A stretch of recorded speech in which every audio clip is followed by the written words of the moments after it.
କିଛି ବୁଝିପାରୁନି ବାପା। ସେ ଏତେ ବଡ଼ ନିଷ୍ପତ୍ତି ନେଲା କାହିଁକି? ମତେ ଲାଗୁଛି କୋଉ ଗୋଟେ ପରିସ୍ଥିତିରେ ପଡ଼ି ଏ ଭୁଲ କାମ କରିଛି।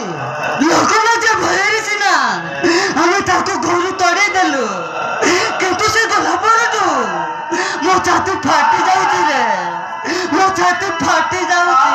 ନାଇଁ ବାପା, ଯାହା ସବୁ ହେଇଛି ଆମ ପାଇଁ ଭଲ ହେଇଛି। ଏଥିରେ ମନ ଦୁଃଖ କଲେ ଲାଭ କ'ଣ? ଚାଲ ସବୁ ଠିକ ହେଇଯିବ। ହଁ ଠିକ ହେଇଯିବ।